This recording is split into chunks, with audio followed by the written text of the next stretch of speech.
Welcome to the Empire Builders Podcast. I'm Dave Young alongside Stephen Semple, and we're talking about empires that were built, industries that were shaken up in the process, and what better one to talk about than FedEx? Well, you mentioned FedEx, but I mean, if we're going back to the beginning, we're going to say Federal Express, right? True enough.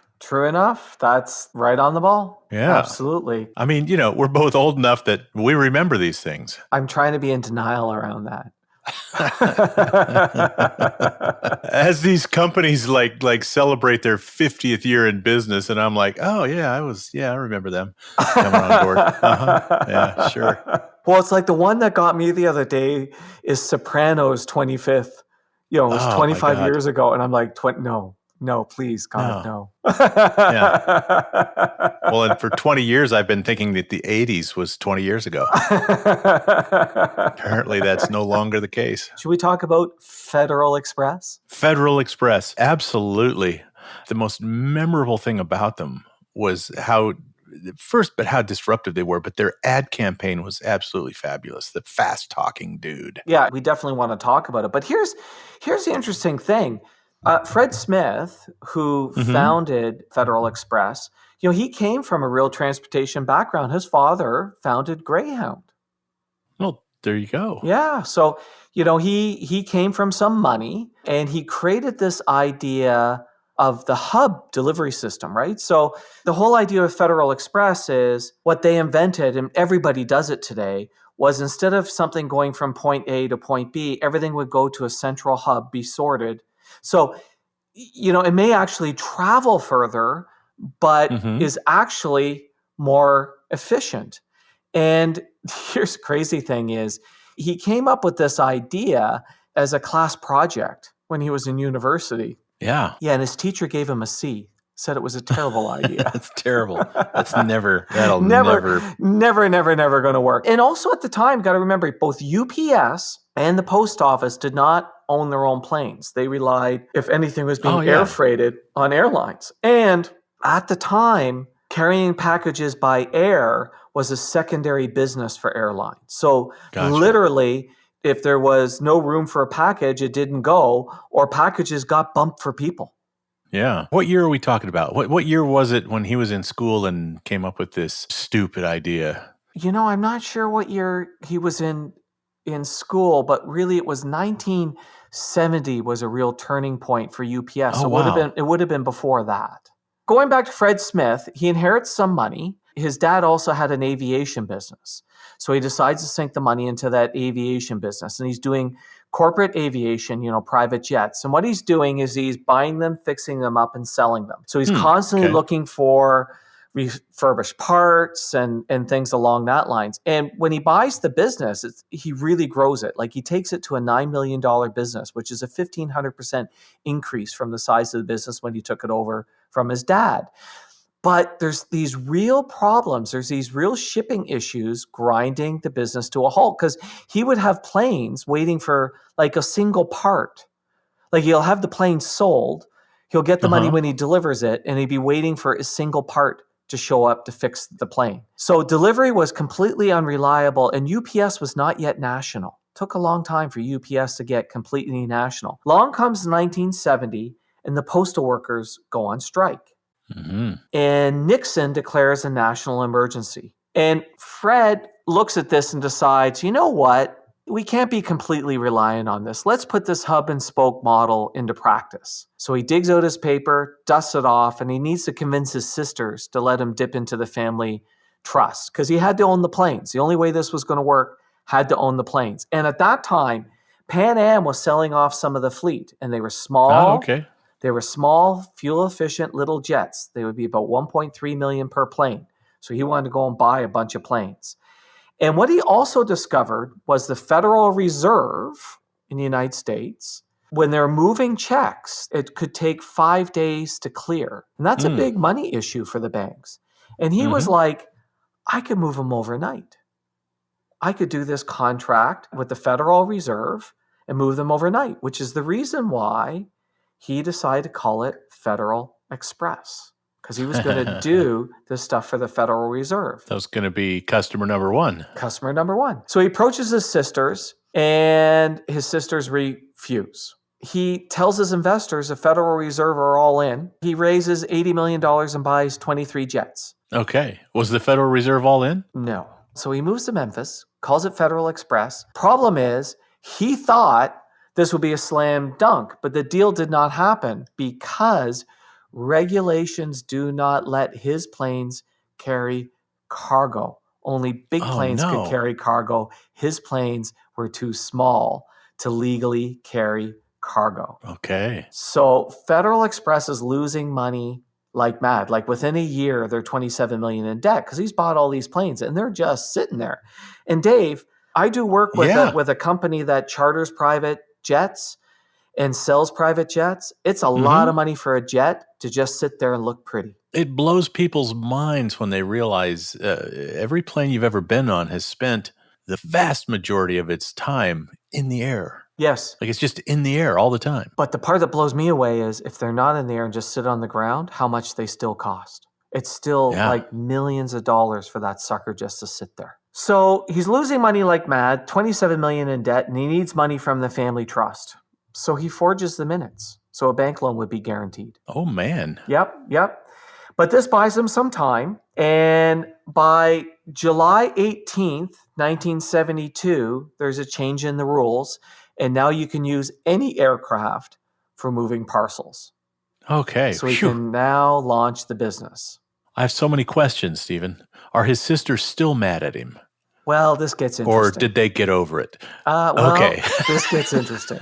Okay. So on March 12th, 1973, 6 jets take off and do their first deliveries. Total package count, 6 packages in total. Oh, man. Because there's no name recognition. There's nothing. Yeah.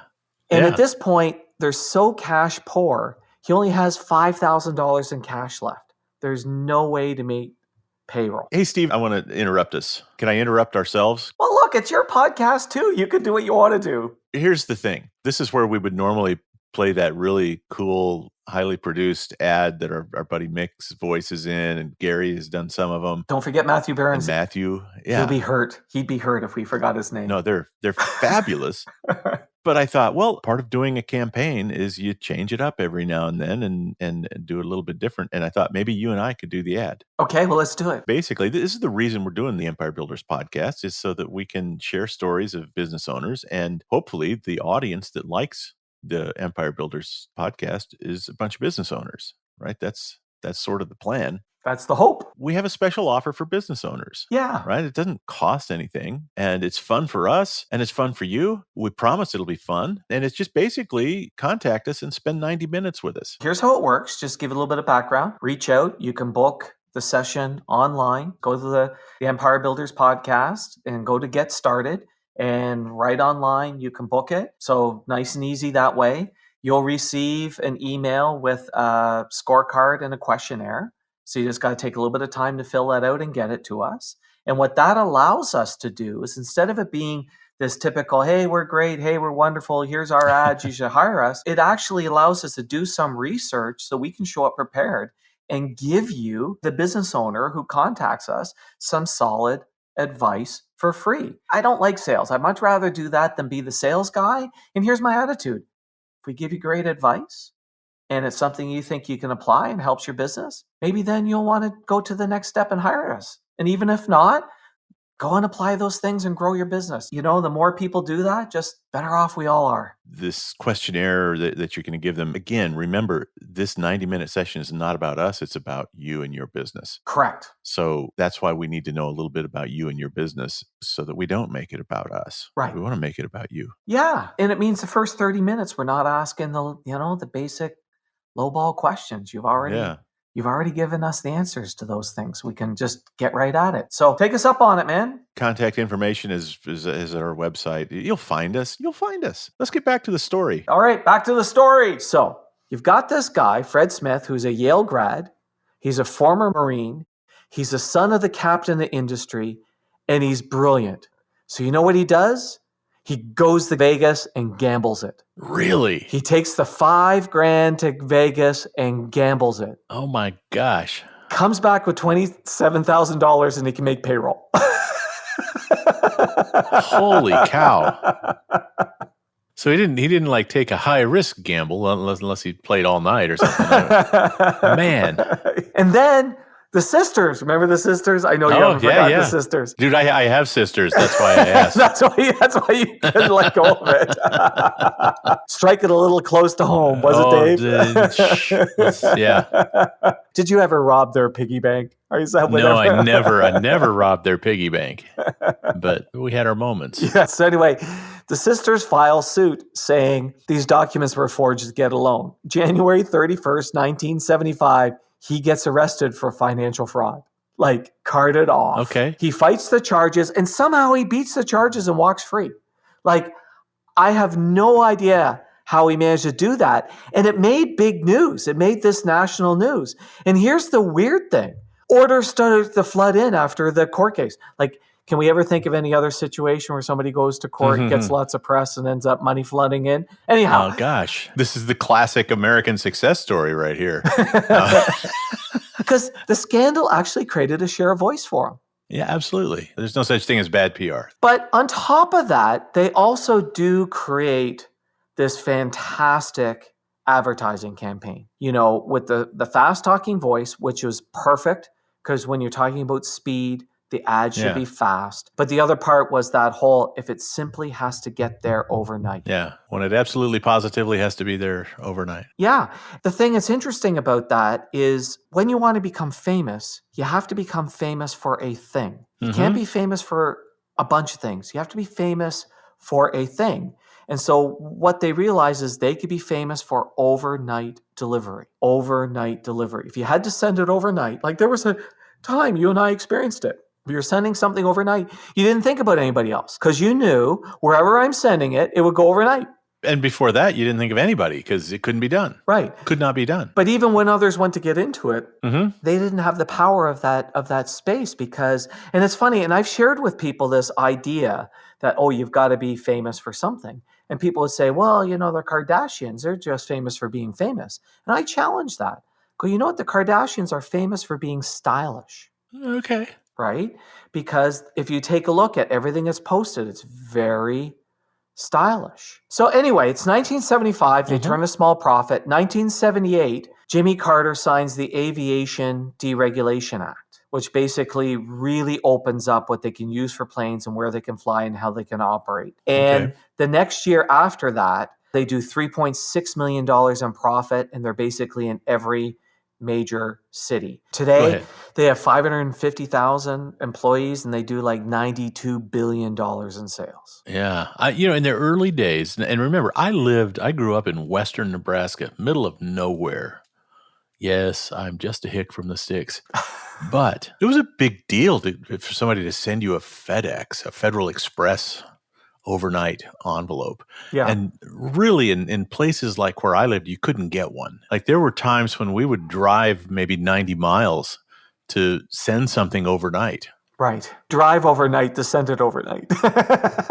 You think about it. If I drop it in the mail, it's still going to take days. Correct. But if I get in the car and I drive to, let's say, Cheyenne, Wyoming, where there's a Federal Express office, and get it there by 5 or 6 o'clock in the evening, they could get it to New York overnight. They could get it to any of the cities that they were already working with. It was game-changing. It was game-changing, and it was absolutely, a remarkable thing that they created. And they created this system that, look, common sense would say, if you're delivering something from Nebraska to New York, it should go from Nebraska to New York, not Nebraska to Memphis to New York, or probably more likely Nebraska to LA to New York. Right. Like you'd look at that and go, well, that absolutely makes no sense. Yeah. Like on the surface, it makes no sense, which is part of what was so brilliant about what he created and how out of the box the thinking was. And what's really unusual is this is one of the first examples that we've come across of somebody who's created this unbelievably innovative business, and he actually came from the transportation industry. His dad had bus lines, then he had, an aircraft business. Like, this is actually really unusual. Now, look, the guy's a maverick, goes to Vegas, gambles a lot of money. Like, I mean, he was a crazy man. Yeah. But But you know what? The first of 140 episodes, first one we've done where somebody actually had background in their industry. But even then, when presented it to people, they all went, yeah, this is a dumb idea. When he first started out, this idea of not just hub and spoke, like airlines have 3 or 4 hubs. He had one. Every plane goes to Memphis. Yes. Every plane. And then in Memphis, big old sort happens overnight, and then planes go back out to where they came from with the things that are going to their spot. Literally, if it was 2 towns over from Memphis, it would go to Memphis and back. Yeah. Out those 2 towns over. But other thing, just before we finish, one other thing I want to share is, you're absolutely right. There was an excitement if you got a FedEx envelope on something, right? Because it signaled it was important, because that was sent overnight. Yeah. That was so powerful that in the heyday of FedEx, what direct mail guys like myself would do is we would get envelopes printed that would look like a FedEx envelope. Wasn't a FedEx envelope. It's got the color. Got the color. It'd be fairly close. And we would, put our letters in it and mail it. Put a stamp on it. And mail it. But what happened is it would arrive in somebody's office. They go, oh, this, and they would just glance at it and go, oh, this is important because it's from FedEx. That's how powerful FedEx became. Oh, yeah. That blue and orange logo. Do you want just a weird, interesting sidebar to this? Sure. I was talking to a transmitted disease specialist, somebody that looks at the vectors of disease, right? Yeah. This was several years ago, and we were talking about the Zika virus and the mosquitoes that transmit it. When they trace its path across the United States, it all vectors from Memphis. Oh, is that right? That's how it got into the U.S., and that's where it was spread from. By packaging. Packages. Interesting. Yeah. Interesting. Yeah. Old car, just parts. It could be, a part that lays out and gets a mosquito egg on it. Next thing you know, it ends up somewhere else and gets wet, and the mosquito hatches, and off to the races. Off to the races. So the last thought I want to leave everybody with, because I want to leave them with something upbeat, not, Oh, well, okay. Are you diseases. saying... The lesson to me that we can all take from this is, yes, he had an innovative idea and he did a bunch of crazy things, but when they got down to marketing it was this whole idea of being known for a thing. And they just and it was the overnight delivery, and they really drove that message home. And so I see way too often businesses, we do 20 things, and they want to market all the 20 things. It's like, no, you need to be known for a thing. And if it's 20 things, figure out how to knit it together. If it's not, you sort of got to lean in and own one. You can't be famous for 20 things. You can be famous for one. And he doggedly went after that one thing. He really did. He gambled everything. Yep. Because he believed in the one thing, not, I guess we could just become like the post office. Well, you're not going to beat the post office at their game. You got to play a different game. Correct. So change the rules. So he believed in that. Yeah. Yep. Yeah, absolutely. That's a fun topic. We could chat about FedEx, for hours. Probably. Well, let's not. I think we should wrap it up here. Let's what's the next topic? Stay tuned. Stay tuned. All right. Thanks, David. Thank you. Thanks for listening to the podcast. Please share us. Subscribe on your favorite podcast app and leave us a big, fat, juicy 5-star rating and review. And if you have any questions about this or any other podcast episode, email to questions@theempirebuilderspodcast.com.